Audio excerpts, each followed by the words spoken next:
जब ब्रह्मास्त्र का संधान अर्जुन ने किया, दोनों ब्रह्मास्त्र टकराने वाले थे। उसी समय भगवान के निर्देश से अर्जुन ने दोनों ब्रह्मास्त्र को शांत करके अपने तुरीय में रख लिया है। और उसके बाद अश्वत्थामा को बंदी बना करके जब लेके आए तो द्रौपदी ने कहा, मुच्यताम मुच्यताम येषाम ब्राह्मणो नितराम गुरु। ये ब्राह्मण का पुत्र है, ब्राह्मण छोड़िए, आपकी गुरु का पुत्र है, इसे छोड़ दो, इसे मत मारो। आप क्या भूल गए अपने गुरु के उपकार को? आपके गुरु ने आपको धनुर्विद्या प्रदान किया है, जो जो गुप्त विद्याएं हैं सब प्रदान किया है। आज आपके गुरु ही पुत्र के रूप में स्थित है, आप इनको मत मारो, इन्हें छोड़ दो। युधिष्ठिर ने भी मन में सोचा कि बात तो सही कह रही है, ब्राह्मण के बालक को नहीं मारना चाहिए। ब्रह्म बंधुर्न हन्तव्याम आताताये वधारहणा मयेवो भयमाप्नोतम परिपैहानुशासनम्। युधिष्ठिर ने कहा, तस्मात् शास्त्रम प्रमाणम ते कार्य व्यवस्थित हो। जैसा भैया शास्त्र में निर्देश है ऐसा पालन करो, कोई अधर्म अन्याय ना हो जाए। अंतोगत युधिष्ठिर ने कहा कि ब्राह्मण बालक इसको मत मारो, छोड़ दो। किसको? जिसने 5 पुत्रों को मार दिया है, जिसने आपके 5 पुत्रों को मार दिया, उसको कहते हैं मत मारो, छोड़ दो, ब्राह्मण बालक है, ब्राह्मण है। आजकल मैया छोड़ती, बताओ है? जिसके 5 पुत्र मारे जाए, वो मैया कहे, अपराधी सामने खड़ा हो तो मैया छोड़ देगी क्या है? लेकिन धन्य है माता द्रौपदी, 5 बेटे मारे गए हैं और कहती है ये ब्राह्मण बालक है, इन्हें छोड़ दो। यही तो धर्म है, यही तो दया है। क्यों छोड़ने के लिए कहा? कहा मुझे तो 5 पतियों का अवलंबन प्राप्त है, मैं 5 पतियों के सहारे जी जाऊंगी। लेकिन उस बेचारी कृपी का क्या होगा जिसके पति तो वैसे रणभूमि में मारे गए। अब तुम अगर इसके बालक को भी मार दोगे तो बेचारी वो किसके सहारे जिएगी? अनाथ हो जाएगी। मुझे तुम्हारी गुरु माता पे तरस आ रहा है, वो अनाथ ना हो जाए, इसलिए इसे छोड़ दो। और जो चला गया वो लौट के आने वाला नहीं है। एक बार जिसकी मृत्यु हो जाए तो लौट के नहीं आता है। अब मैं एक माँ हूं और एक माँ दूसरे माँ की पीड़ा को समझती है। मैं ये नहीं चाहती हूं कि जो पीड़ा, जो दर्द मैं सह रही हूं, वही पीड़ा, वही दर्द आपकी गुरु माता से है, इसलिए इसे त्याग, छोड़ दो, मत मारो। भीम ने कहा सब छोड़ देंगे, हम नहीं छोड़ेंगे। नकुल ने कहा छोड़ने वाले तो हम भी नहीं है। सहदेव ने कहा मैं तलवार से इसको बोटी बोटी कर दूंगा, छोड़ेंगे नहीं। आपस में 5 लोग लड़ने लगे तो हमारे कन्हैया कोने में खड़े हो गए, लड़ने दो भैया। अब महाराज अर्जुन आकर के भगवान के चरणों में पहुंचे, प्रभु आप ही कोई उपाय बताओ। भगवान ने कहा हमसे पूछ रहे हो? हाँ हाँ आप ही प्रभु बताओ। भगवान ने कहा ब्रह्म बंधुर्न हन्तव्यम, आवाज बढ़ाइए, ब्रह्म बंधुर्न हन्तव्यम आताताये वधारहणा मय्यो भयमाप्नातं परपैहानुशासनम्। ब्राह्मण कितना भी बड़ा पापी हो, कितना भी बड़ा अपराध करने वाला क्यों ना हो, ब्राह्मण को जान से मारना नहीं चाहिए। और आताताई कोई भी क्यों ना हो, चाहे वो ब्राह्मण क्यों ना हो, उसको जीवित तो छोड़ना भी नहीं चाहिए। ये भी मैंने दोनों बात कहा है शास्त्र में। तुम्हें जो उचित लगे वो करो। भीम ने कहा आपके जैसे अगर बढ़िया कोर्ट में 2-4 जज बैठ जाए तो पूरा सब गड़बड़ हो जाएगा। एक तरफ तो कहता छोड़ना मत और दूसरी तरफ कहता मारना मत, करे क्या? एक बात बताऊं, अर्जुन भगवान के पक्का चेला है। हाँ, भगवान ने रणभूमि में गीता का ज्ञान सुनाया था ना। तो जब अध्यापक बच्चे को पढ़ाते हैं तो लास्ट में उसका टेस्ट लेते हैं। क्या लेते हैं? टेस्ट, परीक्षा लेते हैं कि केवल किताबें पढ़ता देख रहा है कि कुछ याद आता जाता भी है, कुछ पढ़ा लिखा है कि वैसे ही पढ़ना पड़ रहा है। तो भगवान भी आज अर्जुन की परीक्षा ले रहे हैं कि गीता को सुनकर के निकाल तो नहीं दिया। अर्जुन तुरंत समझ गए भगवान क्या कहना चाहते हैं। शास्त्र में निर्देश है, वपनम द्रविणादानम अस्थान निर्यापणम तथा एष ही ब्रह्म बंधूनाम बधो नान्यस्ति दैहिका।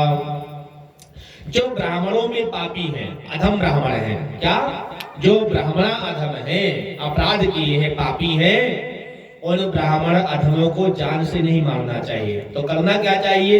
कहते उनका सारा धन छीन लो, सारा घर छीन लो। अब घर धन छीन लो, आधा बाल मुड़वा दो, चोटी कटवा दो, जनेऊ को तोड़वा दो, मुख पे कालिक पोत करके पूरे गांव में घुमा करके गधे पे बैठा करके और जात से बहिष्कार कर दो। सम्मानित लोगों का अपमान कर दो तो महाराज जो बिना मारे मर गया। अब इतना कोई अगर कर दे किसी के साथ तो जिंदा रहेगा? बताओ, अगर सम्मानित है तो।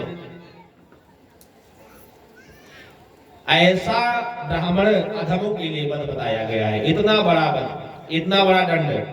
अरे एक बार मार दोगे तो मर जाएगा महाराज, तुमको ब्रह्म हत्या लग जाएगी। और इतना बड़ा अपमान कर दोगे ना, जितनी बार सोचेगा उतनी मौत मरेगा, पल पल मरेगा।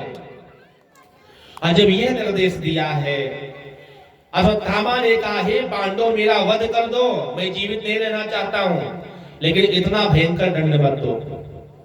मुझे मार दो, मैं मरना चाहता हूं, लेकिन इतना बड़ा भयंकर मुझे दंड मत दो, क्योंकि ये तो मौत से बढ़ के दंड है। हाँ, छोटी मोटी दंड नहीं है, मौत से बढ़कर दंड है। मरने वाला तो एक ही बार मर गया, उसका तो सम्मान फिर भी बना है कि हाँ सम्मान से मर गया। और इतना बड़ा अपमान कर दो महाराज, पूरी दुनिया में वो मरा हुआ है, जितनी बार सोचेगा उतनी मौत मरेगा।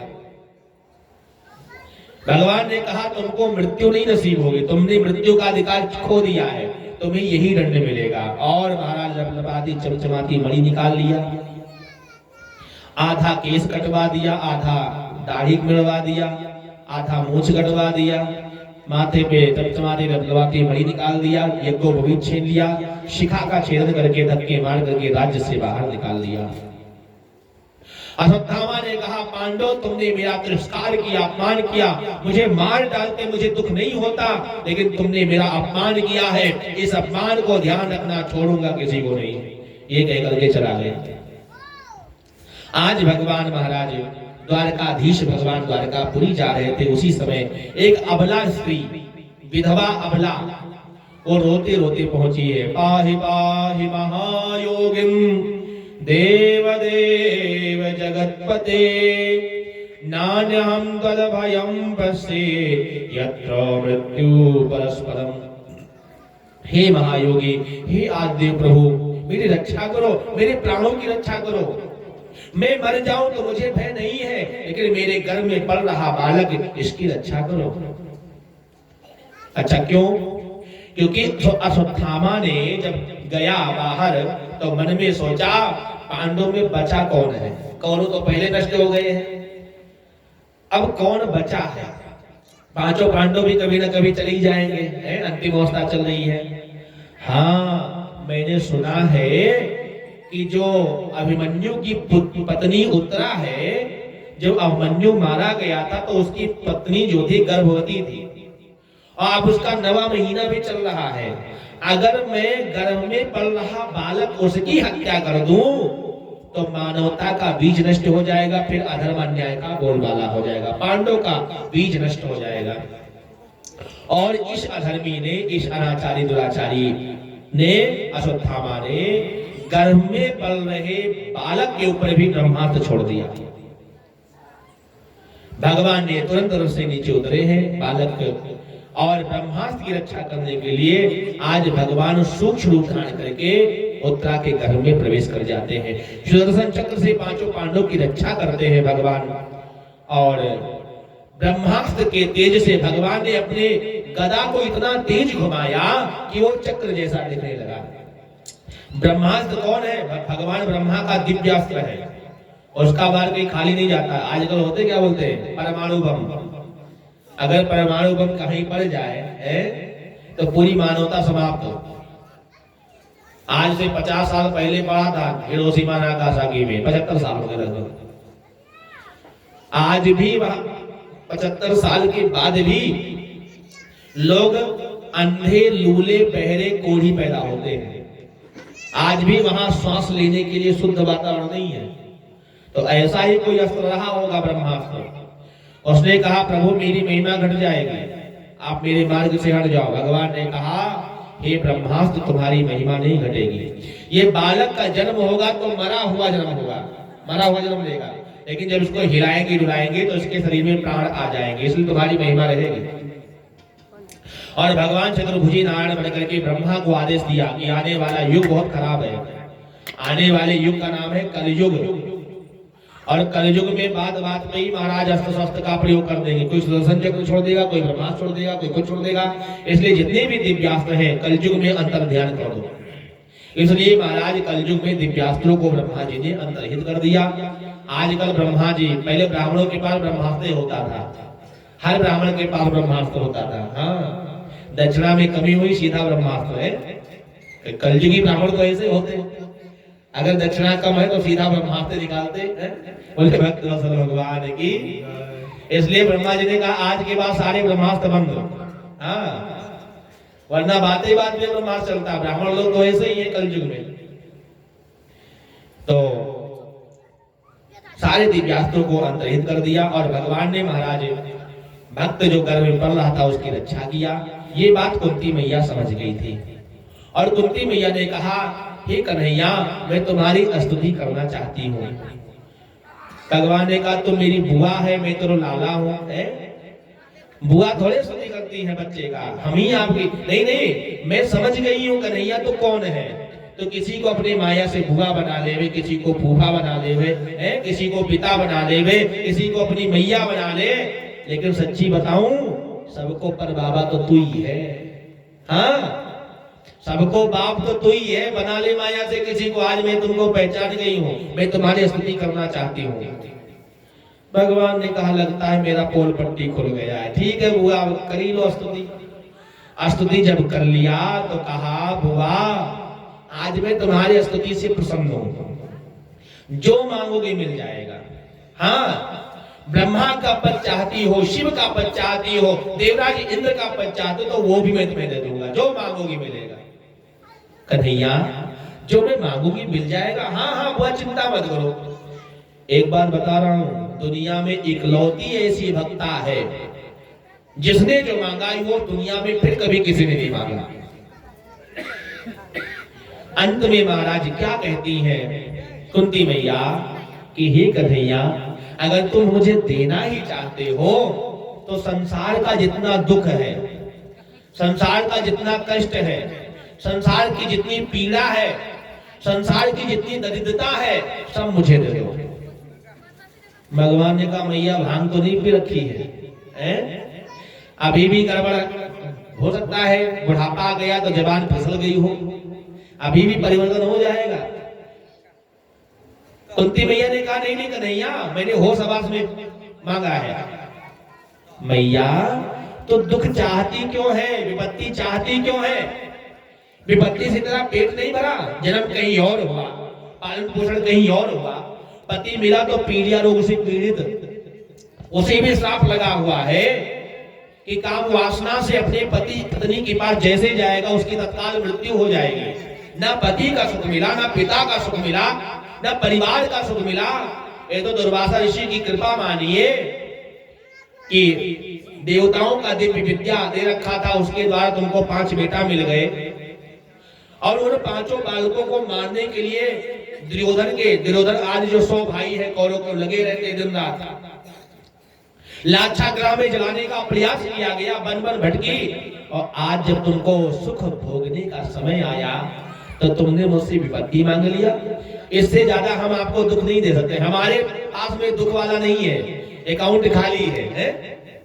एक बात बताऊं, हमारे कन्हैया के पास दुख है ही नहीं। हाँ, दुख चाहिए तो अपने बेटे से, नाती से, पोते से नाता जोड़ो, खूब दुख मिलेगा। हाँ, घर में डेली लड़ाई झगड़ा होगी, डेली ढिसुम ढिसुम होगा, खूब दुख मिलेगा। भगवान के पास नहीं है दुख, भगवान के पास दुख नहीं है। भगवान ने कहा मैं दुख नहीं दे सकता हूं। भगवान समझ गए ये मैया हमको रोकना चाहती, इसलिए ऐसा कह रही। ठीक है मैया, मैं यही रुक जाऊंगा। और भगवान द्वारका जाने का विचार छोड़ दिया, कुंती मैया के साथ में रुक गए। एक समय की बात है, रात्रि के समय युधिष्ठिर रो रहे थे। उनको देख करके भगवान आकर के कहा, भैया क्यों रो रहे हो? कहा, हे कन्हैया, मैंने अच्छा नहीं किया। ये जो सिंहासन है ना जाने कितने मेरे पूर्वजों के, ना जाने कितने मेरे भाइयों के, ना जाने कितने मेरे पुत्रों का, पोतों का, बेटों का रक्त से रंजित सिंहासन है। मैंने अपनों को मार करके क्या हासिल किया? एक सिंहासन, एक राज। धिक्कार है मुझे। भगवान यहाँ भी गीता का ज्ञान देना चाहते थे, लेकिन युधिष्ठिर के पल्ले कुछ नहीं पड़ रहा है। क्यों? जब तक व्यक्ति के हृदय में श्रद्धा और भक्ति नहीं होगी, तब तक उसे चाहे इतना बड़ा कोई ज्ञानी मिल जाए, चाहे इतना बड़ा कोई शंकराचार्य भगवान आ जाए, उसको समझ में नहीं आएगा। और जब हृदय में श्रद्धा भक्ति होगी तो छोटे से बालक से भी ज्ञान मिल जाएगा। युधिष्ठिर महाराज भगवान को भगवान मानते नहीं है। ये तो ये सोचते हैं मेरे मामा का बेटा है, कल का छोरा मुझे ज्ञान दे रहा है? भगवान मानते नहीं तो कहां से ज्ञान मिलेगा? भगवान समझ गए कि इनको लंबी लंबी जटाएं, बड़ी बड़ी दाढ़ी वाला बाबा चाहिए, उन्हीं से इनको ज्ञान मिलेगा। तो बड़ी जटाओं वाला कौन है? मन में सोच के, हाँ वही है। कौन? वो भीष्म पितामह, वो मर जाने वाले ना, 18 दिन हो गए सैया पे पड़े हुए। उनके शरीर में प्रवेश करके लंबी लंबी जटाओं को देख करके तब उपदेश करूंगा तो इसको समझ में आएगा। भगवान ने कहा चलो। कहां तुम्हारे दादा हमको याद कर रहे हैं। और भगवान लेकर के आए हैं भीष्म पितामह के पास में। भीष्म पितामह ने कहा, मेरे नैनों के तारे, मेरे कन्हैया, मेरे गोपाल, तुम आ गए। भगवान ने कहा, हमसे बात बाद में कर ले, पहले अपने जो पोते हैं ना इनको ज्ञान दे दो, क्योंकि मुझे पता तुम जाने वाले हो। हे कन्हैया, तुम्हारे रहते हुए मैं ज्ञान दे दूं? हाँ तुम्हें ही दो। भगवान की बात समझ गए। तो राज धर्म के बारे में, मोक्ष धर्म के बारे में, दान धर्म के बारे में, स्त्री धर्म के बारे में विस्तार से चर्चा किया है। खूब सिखाया, खूब पढ़ाया, सारी बात को बताया। और उसके बाद में कहा, हे कन्हैया, मेरी एक छोटी सी बेटी है। क्या? एक बेटी है। भगवान ने कहा, तुम्हारी बेटी? हमने तो सुना था तुम अखंड बाल ब्रह्मचारी हो, ये चुपके से कहां से पैदा कर लिया बेटी है? नहीं कन्हैया, ऐसी बात नहीं है। हमारी बेटी कुछ अलग लेवल की है, बहुत पढ़ी लिखी है, MA PhD है, बड़ी सुंदर है दिखने में। और सारे संसार में मैंने देखा तो कोई वर मिला नहीं तुम्हारे सिवा छोड़ के, तुम ही मेरी बेटी लायक हो। भगवान ने कहा, बेटी का नाम भी बता दो। 16,108 हो गई, हो सकता है एक और बढ़ जाएगी, लेकिन नाम तो बताओ। भीष्म पितामह जी ने कहा, मेरी बेटी का नाम है क्या? मेरी बेटी का नाम मेरी बुद्धि है। मेरी बुद्धि जो है वही मेरी बेटी है। हमने कहीं शादी ब्याह नहीं किया है। इस निर्मल बुद्धि को आपके चरणों में समर्पण करना चाहता हूं। और एक स्तुति गाया है, बड़ा सुंदर स्तुति है, ध्यान से सुने। इतिमति रूप कल्पिता वितृष्णा भगवत शाश्वत पुंगवे विभूमि ससुपमुपगते क्वचिद्दिहर तुम प्रकृतमुपेयसि यद्भवत् प्रवाह त्रिभुवन कमनं तमालवरणं रविकर गौरवराम्बरं दधाने वपुरः ककुला व्रताननाब्जं विजय सखेरतिरस्तुमेन वद्या इतिमति रूपकल्पिता वितृष्णा भगवत शाश्वत पुंगवे विभूमि। हे कन्हैया, ये जो मेरी मति है ना, मेरी बुद्धि है ना, ये मैं आपके चरणों में अर्पण करना चाहता हूं। ये मेरी बुद्धि बड़ी निर्मल है। जब आप महाभारत में युद्ध करते थे ना, तो सदैव ये बुद्धि आपके चरणों को कहीं चिंतन करती थी। आपने प्रतिज्ञा किया था कि युद्ध में, महाभारत में मैं अस्त्र शस्त्र ग्रहण नहीं करूंगा। मैंने भी प्रतिज्ञा कर लिया था, आज जो हरि को शस्त्र ना कहाऊं तो शांतनु पुत्र भीष्म पितामह ना कहाऊं। लेकिन हे नाथ, आपने मेरा मान रखने के लिए मेरा मान भले टल जाए पर भक्त का मान न टलते देखा। मेरे मान को बचाने के लिए, मेरे मान को रखने के लिए आपने रथ का पहिया ही उठा लिया सुदर्शन चक्र बना करके, और ऐसे झपटे जैसे एक मृगराज सिंह दहाड़ता हुआ हाथी के ऊपर झपटता है। आपकी उस लड़की को देख करके, आपके लटकों से महाराज आपके माथे पे श्रम की बिंदु, पसीने की कुछ बूंदें नीचे गिर रही थी और उन्हीं केशों की लटकों में मेरी बुद्धि अटक गई थी। हे श्याम सुंदर, मुझे वही गति प्रदान होना चाहिए। अंत में कहा, देहांत काले तुम सामने हो, बंसी बजाते मन को लुभाते, यही गीत गाते मैं तननाथ त्यागूं। हे नाथ नारायण वासुदेव, हे नाथ नारायण वासुदेव। यही कह करके भीष्म पितामह जी का शरीर की जो ज्योति है वो निकली है, और भीष्म पितामह का जो ज्योति है आसमान में भ्रमण करके भगवान के चरणों में आकर के लीन हो जाती है। देवता पुष्प की वृष्टि करते हैं, जय जयकार होता है। उसके बाद में भगवान युधिष्ठिर का राज्याभिषेक करते हैं, भगवान द्वारकाधीश जाते हैं, वहां पे राजोचित भगवान का सत्कार होता है, परीक्षित का जन्म होता है। जन्म कुंडली के बारे में ज्योतिषी लोग बताते हैं। विदुर जी के उपदेश से तो राष्ट्र गांधारी को लेकर के हिमालय जाते हैं, वहां पे अनशन व्रत लेकर के अपने शरीर को शांत छोड़ देते हैं। विविध प्रकार के अपशकुन हो रहे हैं, युधिष्ठिर को भय हो रहा है। द्वारका से अर्जुन आए हैं और पांडवों को बताया है कि परब्रह्म परमात्मा अपने शरीर को छोड़ करके धराधाम को छोड़कर चले गए।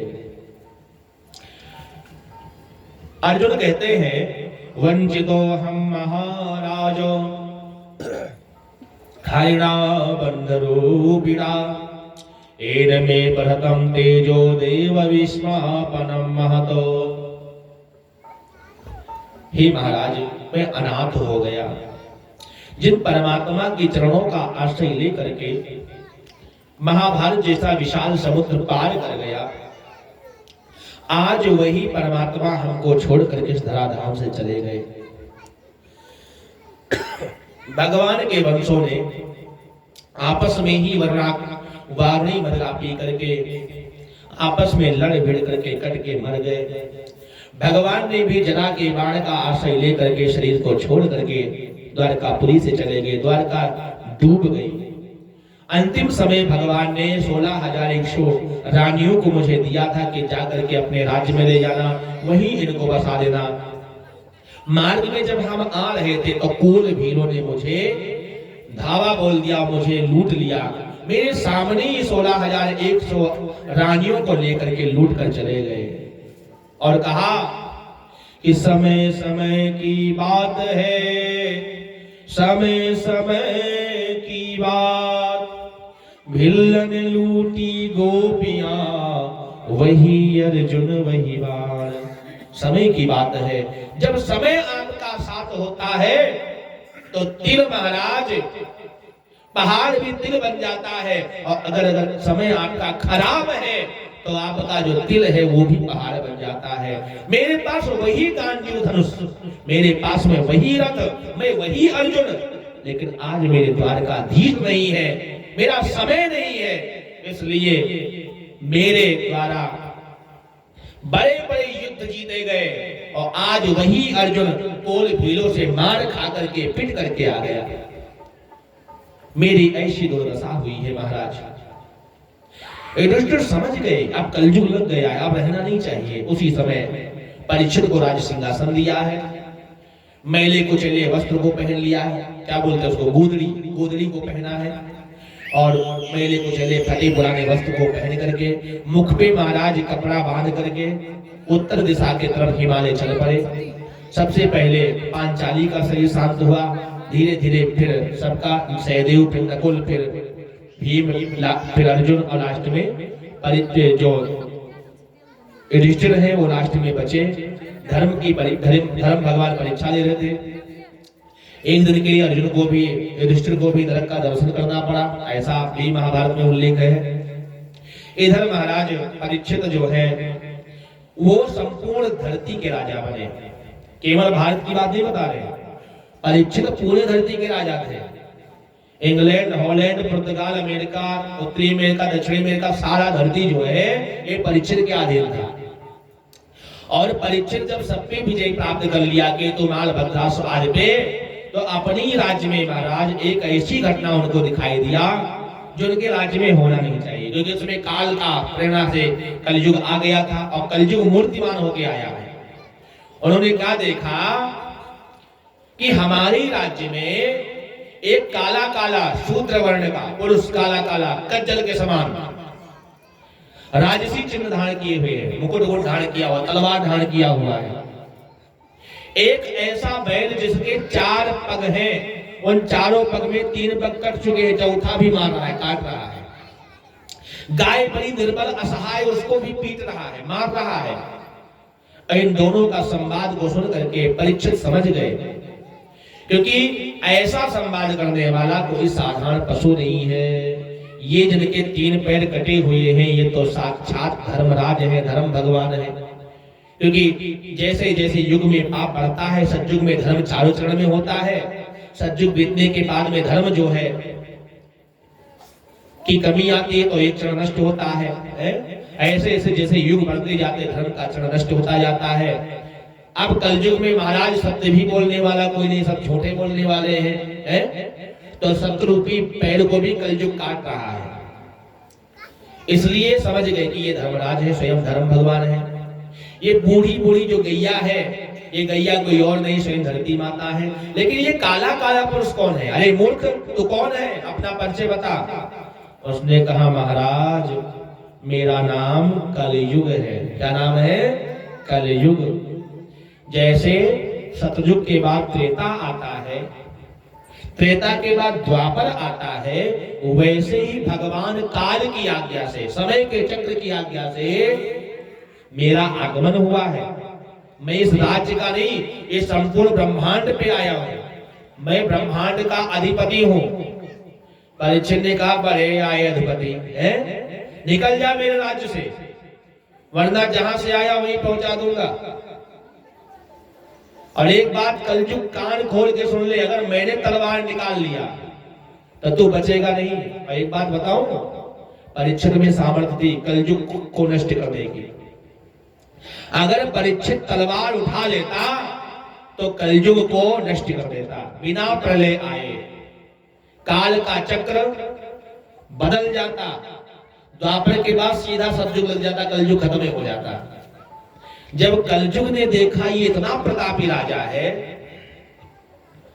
ये सचमुच हमको मार डालेगा, समय का परिवर्तन कर देगा, काल के चक्र को मेट देगा, तो कलयुग अपने सर का मुकुट निकाला और राजा परीक्षित के चरणों में रख दिया। कहा महाराज हम तो मजाक कर रहे थे, अरे आप ही राजा है, हम तो आपके सेवक हैं, बच्चे हैं। गिड़गिड़ाने लगा, कांपने लगा और कहा प्रभु आप मेरे भगवान हो, आप ही मेरे माई बाप हो, आप जो कहोगे मैं करूंगा, मैं तुम्हारे राज में रहूंगा। लेकिन जैसे सब लोग आपके राज में रहते हैं, वैसे हमको भी 2-4 मकान दे दो, उसी में हम रहेंगे हंसी खुशी से, किसी से नहीं बोलेंगे। परीक्षित ने कहा ये बताओ तुम्हारे अंदर गुण कितने हैं, अवगुण कितने हैं? जैसा गुण होगा वैसे राज देंगे, जमीन घर देंगे, मकान बना के रहना। कलयुग ने कहा महाराज अवगुण मत पूछो, अवगुणों का तो मैं खान हूं। हाँ अवगुणों का मैं खान हूं, लेकिन गुण एक छोटा सा गुण है। क्या गुण है? कहा यद बलम नास्ति तपसा न योगेन समाधिना तद फलम लभते सम्यक कलो केशव कीर्तनात्। जो फल बड़े बड़े युगों में, सतयुग में, त्रेता द्वापर में तपस्या करने से, यज्ञ करने से, अनुष्ठान करने से, नियम अष्टांग योग आदि के द्वारा भी भगवान नहीं मिलते थे।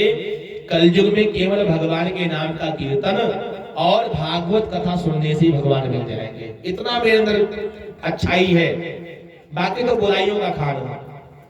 परीक्षित ने कहा ठीक है, जाओ तुम्हारे लिए हमने 4 कोठरी दे दिया, 4 मकान दे दिया। कहाँ कहाँ पे महाराज?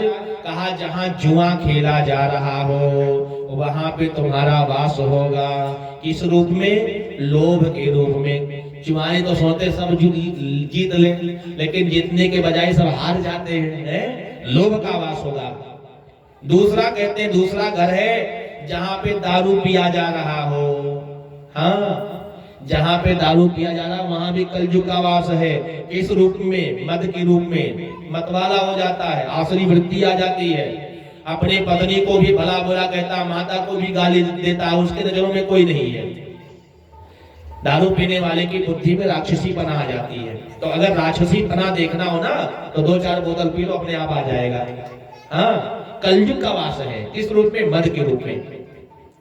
स्त्रियां सोना। तीसरा घर जहां पे व्यभिचार हो रहा है, जहां स्त्रियां असभ्य अश्लील वस्त्र पहन रही हैं, अपने देह का व्यापार कर रही हैं, वैश्यावृत्ति कर रही हैं, वहां पे भी कलयुग का वास है। किस रूप में है?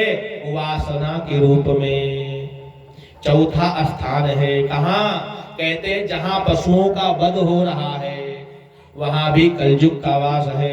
कलयुग ने कहा महाराज छी छी ऐसी जगह दिए हो है, नाक भी दे जावे, कोई बढ़िया से स्थान दे दो। हमारे अंदर एक गुण भी तो बता दो दिया आपको कि हमारे इसमें लोग जो कथा भागवत सुनेंगे उनकी मुक्ति हो जाएगी। तो कोई बहुत ना बढ़िया हो, लेकिन कोई ठीक ठाक मकान हो। 4 मकान तो ऐसे दिए हैं जहाँ पे मैं बैठ नहीं सकता हूँ। एक बढ़िया सा फर्स्ट क्लास मिल जाए जिसमें एसी कूलर फ्रिज सब लगा हो, टाइल फाइल लगा हो, कम से कम चैन से रह सके 2 घड़ी के लिए। कोई बढ़िया से घर दे दो। परीक्षित ने कहा कौन सा घर बताओ? कहा मुझे सोने में स्थान दे दो, जहां सोना हो वहां मैं जाऊं। हाँ, सोना सब लोग मांग चाहते ना। तो कहा चौथा स्थान तो आपने दिया है, 5वां स्थान मुझे सोने में दे दो। हम सोने में रहना चाहते हैं। सोना ठीक है कि नहीं ठीक है? सोने का महल, सोने का मकान, सोने का घर, सोने की बिंदिया, सोने का मुकुट, सोने का कुंडल, सोने में रहना चाहता हूं। परीक्षित ने कहा खबरदार, सोने में चाहता है? ठीक है, सोने में चाहता है, चलो दिया, लेकिन कौन से सोने में? अन्याय से, अधर्म से, अनाचार दुराचार से कमाया हुआ धन में जाओ, तुम्हारा वास है। कलयुग ने कहा महाराज यही तो हम चाहते थे। जब तक तुम धरती पे रहोगे तब तक मेरी दाल नहीं गलेगी, इसलिए तुमको निपटाना है ना। अब सोने में मिल गया वास महाराज। और सोना संयोग की बात है। परीक्षित जो मुकुट पहन रखे थे उस समय वो मुकुट दुर्योधन का था। किसका था? दुर्योधन का। और दुर्योधन कितना बड़ा सत्य वो धर्मात्मा था, आप लोग जानते ही हो। धर्मात्मा तो था नहीं, दुर्योधन पापी था। अधर्म के द्वारा सोना अर्जित किया था, अधर्म का मुकुट था। मन में सोचा जब तक ये परीक्षित रहेगा ये हमारा दाल नहीं गलने देगा, पहले इसी को निपटाए। तुरंत महाराज परीक्षित आया, कलयुग आया और परीक्षित के सर पे बैठ गया। जैसे सर पे बैठा परीक्षित को शिकार खेलने का मन हुआ और शिकार खेलने के लिए चल पड़े। कहां? नेपाल में आए। हाँ, शिकार खेलने के लिए नेपाल में आए। चलते चलते भूख प्यास लग गई। शमीक ऋषि के आश्रम में पहुंचे और कहा, शमीक ऋषि आश्रम में जब थे तो वो आंख बंद किए भगवान का ध्यान कर रहे थे। उसने कहा मैं महाराज परीक्षित बोल रहा हूँ, मुझे भूख प्यास लगा है, थोड़ा पानी पिला दो। ऋषि तो समाधि में बैठे थे, उनको क्या पता कौन आया कौन गया। हाँ, पता होता राजा का तो शमीक ऋषि तुरंत उठते, क्योंकि राजा देवता का स्वरूप होता है। लेकिन भैया जिनकी समाधि लगी उनको क्या पता है कौन कहाँ पे है। समाधिष्ठ ऋषि थे। देखो, असली संत का तिरस्कार करना भी बहुत बड़ा दुख है। अगर असली संत का आपने तिरस्कार कर दिया तो बहुत बड़ा कष्ट मिलेगा, ध्यान से सुन लो। और नकली साधु के ऊपर ज्यादा भरोसा कर लोगे तो भी गड़बड़ हो जाएगा। हाँ, प्रताप भानु ने महाराज वही डुप्लीकेट वाले संत का चक्कर में पड़ करके पूरा परिवार राक्षस बना दिया है। प्रताप भानु यही तो जंगल में गए थे, बाबा मिल गया था। और बाबा कौन था? ढोंगी पाखंडी था। लेकिन यहाँ पे एक असली संत का अपमान होने के कारण परीक्षित का सर्वनाश होगा। असली संत है महाराज, ध्यानिष्ठ बैठे हैं, कलयुग मुकुट में बैठा है। देखो ये पाखंडी महाराज परीक्षित का सम्मान नहीं करना चाहता है। अरे तुम राजा हो, इस दुनिया के एकमात्र राजा हो। इस बाबा को तो देखो, जंगल में रहने वाला वनवासी संत, इनका इतनी बड़ी उद्दंडता आ गई कि एक चक्रवर्ती सम्राट का सम्मान ना करे। अरे सम्मान छोड़ो, पानी तक ना पूछे, इसको तो मार देना चाहिए। ये कौन कह रहा है? कलयुग कह रहा है, दिमाग में बुद्धि भ्रष्ट कर दिया। और जब व्यक्ति का बुद्धि भ्रष्ट हो जाता है तभी पाप पड़ जाता है, तभी वो गलत काम करेगा। परीक्षित ने कहा बात सही है, इस दुष्ट ने मेरा सम्मान नहीं किया, मुझे पानी नहीं पिलाया, इसको तो मार ही देना चाहिए। लेकिन महाराज धर्म के कारण, पूर्वकृत जो सत्कर्म है उसके कारण इनका तलवार तो उठा मारने के लिए, लेकिन मारा नहीं। एक मरा हुआ सांप पड़ा था, सर्प, उसी को उठा करके महाराज गले में डाल दिया। राजा परीक्षित चले गए। इधर एक नन्हा सा बालक दौड़ता दौड़ता आया गंडकी नदी में और कहा तुम बहुत बड़े अपने आप को पिता का भक्त कहते हो ना, तुम बहुत बड़े अपने आप को तेजस्वी कहते हो, तुम्हारे पिता के गले में एक राजा आया था, मरा हुआ सांप डाल के गया, अब दिखाओ अपना तेज। नन्हा सा बालक था महाराज। आजकल के भी महाराज बालक तो बालक होते हैं, उनको ज्ञान थोड़े होता है। उस बालक ने कहा अरे जिस मूर्ख राजा ने, इन राजाओं को तो देखो, साधु संतों का आज तिरस्कार करने लगे, भगवान धरती छोड़ करके चले गए तो ये सब उन्मत्त हो गए। मेरे पिता ने किसी का क्या अपराध किया था, और मेरे पिता के गले में मरा हुआ सर्प डाल दिया। जिस मूर्ख राजा ने मेरे पिता के गले में मरा हुआ सर्प डाला है, मैं श्राप देता हूं कि आज के बाद 7वें दिन तक्षक नाग डसेगा, भगवान काल की आज्ञा लेकर के कोई भी देवी देवता उनकी रक्षा नहीं कर पाएंगे। ऐसा कठोर श्राप दे दिया। और उसके बाद में गया आश्रम में, तो अपने पिता के गले में मरा हुआ सांप देकर के जोर जोर से रोने लगा। बेटे की रोने की आवाज जब सुनी है तो सभी ऋषि की आंखें खुल गई और कहा बेटा क्यों रो रहे हो? पिताजी गले में देखो, गले में देखा, अरे मरा सर्प कौन डाल गया? बाप निकाल रख दिया। कोई बेटा कोई बच्चों ने हरकत की होगी। नहीं नहीं पिताजी, बच्चों ने हरकत नहीं किया है, कोई उन्मत्त राजा आया था, लेकिन पिताजी चिंता मत करो, मैंने उसको दंड दे दिया। बेटा ब्राह्मणों का स्वभाव क्रोध वाला नहीं होता है, ब्राह्मण दयालु होते हैं, ब्राह्मण कृपालु होते हैं, ब्राह्मण परोपकार करते हैं। बिना जाने, बिना पूछे, बिना पहचाने तुमने दंड दे दिया। तुमको मालूम है कौन है? नहीं पिताजी मुझे मालूम नहीं है। बिना मालूम के दंड दे दिया? अच्छा ध्यान से मैं देखता हूँ कौन है। आंख बंद किया महाराज, पूरी घटना समझ गए और कहा मूर्ख बालक, तुमने जिन्हें श्राप दिया है वो हमारे देश का राजा है। कुछ समय कलयुग के प्रभाव में आकर के थोड़ा अधर्म कर दिया है। ये वही परीक्षित है जो प्रतिदिन हमारे आश्रम में आकर के मेरे चरणों में फूल चढ़ाया करता था, मेरे गले में फूल की माला चढ़ाया करता था। अरे आज एक बार सांपे का माला चढ़ा दिया तो क्या बुरा कर दिया? तुमने इतना बड़ा दंड दे दिया। अरे नादान बालक, जिस देश में राजा नहीं होता है उसकी प्रजा दुखी हो जाती है। जिस राज्य में राजा नहीं होता है वहां चोर लुटेरे बढ़ जाते हैं और वो महाराज लोकसभा, राज्यसभा, पार्लियामेंट में पहुंच करके चोरी लूटपाट करते हैं और उसका पूरा दोष जो होता है जनता भोगती है। टैक्स पे टैक्स, कर पे कर लगाते जाते हैं। राजा दयालु होता है, राजा को एक बात पता होता है। क्या पता होता है? ये सारी प्रजा हमारी संतान है। राजा नहीं लूटपाट करता है क्योंकि वो जन्म से ही राजा है और उसका बेटा भी राजा बनेगा, पोता भी राजा बनेगा। तो चोर लुटेरे कौन होते बताओ? कौन होते हैं? जो यहाँ से जाते हैं महाराज खजाना को लूटते हैं। इतना कमा लो कि 7 पुष्ट बैठे खाए हैं। राजा में भगवान का अंश होता है और राजा अपने अपनी प्रजा को पुत्रवत मानते हैं। ऐसा मैंने सुना है, मुझे पता नहीं है।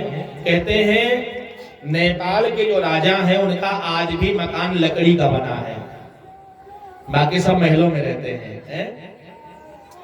बाकी जनता महलों में रहती है और राजा साहब किस में रहते हैं? लकड़ी के मकान में। अब पता नहीं भले ही बन गया हो, लेकिन हमने सुना था 2-4-10 साल पहले कि राजा का जो मकान है आज भी लकड़ी का बना है, लोग देखने जाते हैं। बात सही है गलत है? सही है।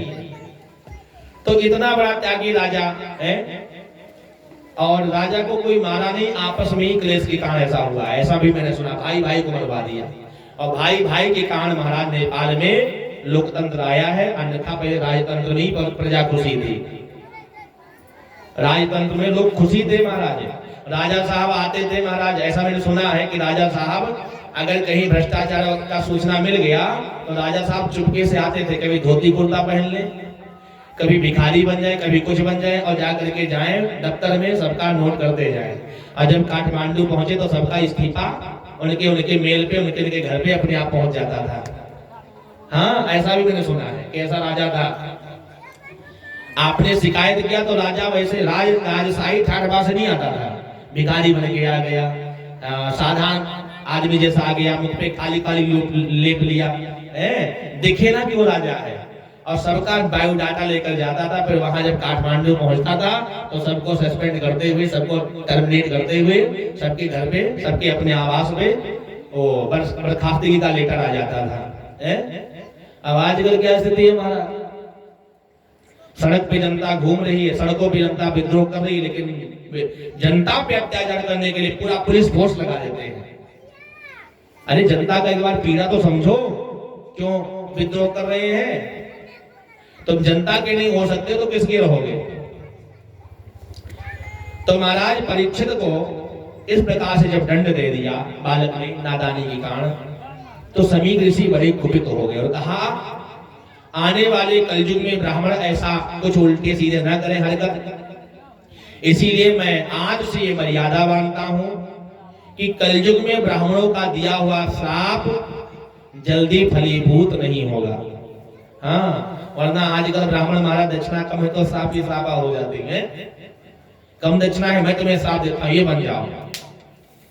तो कलयुग में ऐसा कह दिया कि कलयुग में आने वाला जो युग है, कलयुग में उसमें दिया हुआ श्राप ब्राह्मणों का किसी पे लगेगा नहीं, किसी पे नहीं लगेगा, शीघ्र फलदायी नहीं होगा। अब ये नहीं कि लगेगा ही नहीं, लगता है, श्राप लगता है। त्रिकाल संध्या करने वाला तेजस्वी ब्राह्मण है तो उसका श्राप लगता है, लेकिन फलीभूत तुरंत नहीं होता, समय लगता है। 2-4 साल लग सकता है, 10-20 साल भी लग सकता है, लेकिन दंड मिलता है। त्रेता युग द्वापर में तुरंत हो जाता था हमारा, तुरंत कह दिया तुरंत बन गए, लेकिन ये मर्यादा बांध दिया और कहा अपने पुत्र, वो एक शिष्य था जिसका नाम था गौरमुख, कहा जाओ महाराज परीक्षित को बोल दो, उनको सांप लग चुका है, मरने का अपना इंतजाम कर ले। मेरे अगर प्राण देकर के उनकी रक्षा के लिए अगर ऐसा विधान होता तो ऐसे तेजस्वी राजा के लिए मैं अपना प्राण भी दे सकता था, लेकिन क्या करूं? नादान बालक ने कह दिया कि ब्रह्मा विष्णु महेश कोई भी नहीं बचा सकता, भगवान काल की आज्ञा से आएगा तो अब कुछ नहीं हो सकता है। और अपनी दिव्य दृष्टि से समीक ऋषि समझ गए थे कि राजा परीक्षित की आयु पूरी हो गई है, और जब आयु पूरी हो गई तो भाई कौन बचा सकता है? यहाँ जैसे ही मुकुट उतारा है परीक्षित, वैसे समझ गए मैंने कितना बड़ा पाप कर दिया। मेरे हाथों से जिन मुनि के चरणों में जाकर के पुष्प चढ़ते थे, जिन मुनि के गले में जाकर के फूल माला चढ़ता था, आज मैंने उसी हाथों से मरा हुआ सर्व डाल दिया। मैंने बहुत बड़ा अपमान कर दिया, बहुत बड़ा पाप कर दिया। हे प्रभु, इसका मुझे भयंकर दंड मिले, मैं प्रायश्चित करना चाहता हूँ। ऋषि आ गए और कहा महाराज तुम्हें दंड मिल गया है, तुमको 7 दिन में तक्षक नाग डसेगा, तुम अपने मरने का इंतजाम कर लो। राजा परीक्षित दुखी नहीं हुए, उनको तो दंड मिल करके, देखो जितना भी बड़ा कोई व्यक्ति है, ऑफिसर हो या कोई बड़ा नेता हो, उनको उतना कठोर दंड देना चाहिए। भाई जनता है, उसको ज्ञान नहीं है संविधान के बारे में, लेकिन तुम नेता हो, तुमको ज्यादा ज्ञान है, तुम जज हो, तुमको ज्यादा ज्ञान है, इसलिए जज को, नेता को और पुलिस ऑफिसर जो होते हैं अधिकारी को, उनको कठोर दंड देना चाहिए। क्यों? क्योंकि उन्होंने जानबूझ करके अपराध किया, उनको पता है फिर भी उन्होंने अपराध किया है। और जो सामान्य नागरिक होते हैं उनको इतना ज्ञान नहीं है, जिनको कम ज्ञान है उनको छोटा सा दंड देकर उनको समझा कर छोड़ना चाहिए, और जिनको ज्यादा, जो विद्वान है, जिन्होंने ज्यादा ज्ञान अर्जित किया, उनको कठोर दंड देना चाहिए। यही दंड का विधान है। लेकिन होता उल्टा है महाराज। जज साहब को कोई दंड नहीं है। उनको न्यायिक मुक्ति, वो चाहे इतना भी विचार करे, पाप करे, उनके लिए कोई दंड का विधान नहीं। और जनता के ऊपर दंड पे दंड, उनको महाराज जनता के ऊपर शोषण, तो ये बड़ा गलत है, ऐसा होना नहीं चाहिए। पहले ऐसा ही दंड नीति थी, राजा को कठोर दंड मिलता था। अगर राजा ने अपराध किया तो राजा के ऊपर भी एक दंड होता था जिसका नाम था धर्म दंड। राजदंड के ऊपर भी होता था धर्म दंड, और वो धर्माचार्य के पास होता था। जब देखते थे राजा उन्मुक्त हो चुका है, राजा स्वेच्छाचारी पापाचारी हो गया है, तो धर्माधीश पहुंचते थे धर्म दंड लेकर। जो कुल गुरु होता था वो उनको दंडित करता था। और यही हुआ महाराज, कहा तुमको दंड मिल चुका है, 7 दिन में तुम मरने का इंतजाम कर लो। राजा परीक्षित महाराज दुखी नहीं हुए, उनको दंड मिल गया, प्रसन्न हो गए, क्योंकि दंड से हमारे पापों का नाश हो जाएगा। अपने पुत्र जनमेजय को राज सिंहासन दिया, वलकल वस्त्र पहने हैं, गंगा जी के तट पे आ गए। और जैसे देखा राजा परीक्षित जैसा धर्मात्मा आज गंगा जी के तट पे आ गया है, बड़े बड़े ऋषि मुनि आ गए हैं। हाँ, बड़े बड़े ऋषि मुनि आए हैं। देखते देखते असंख्य ऋषि मुनि आ गए और कहा महाराज क्या बात है, क्यों गंगा जी के तट पे आए हो? कहा मुझे एक ही प्रश्न किया है कि जो मरने वाले हैं, जो मरणाभिमुख हैं, जो म्रियमाण हैं, उनके लिए क्या करना चाहिए? तो मरने वाले तो सब लोग हैं भैया। कहा जिनको 7 दिन में मरने की श्राप लगा उनको क्या करना चाहिए? अतः रक्षामि संसिद्धं योगिनां परमं गुरुं पुरुषस्य यद कार्यं नियमानस्य सर्वदा। जो मरने वाले हैं, जो मरणाभिमुख हैं, जो मरणशील हैं, जो मरणधर्मा हैं, ऐसे लोगों को क्या करना चाहिए? इधर आओ, सुखदेव जी को लाना है। सुखदेव जी हमारे वो बैग में पैक है, हमारे बैग से ले आओ भैया। कोई सुखदेव जी कल से कथा सुखदेव जी सुनाएंगे, है? पता है हमारा वो जहाँ कमरा है हमारा, जहाँ पे मेरा कमरा है वहाँ पे एक बैग रखा होगा बड़ा सा, उसमें तोता रखा होगा, उसको ले आओ। बोले भक्त वत्सल भगवान की, क्योंकि अब सुखदेव भगवान आएंगे, उनका पूजन होगा, फिर आरती होगी, है?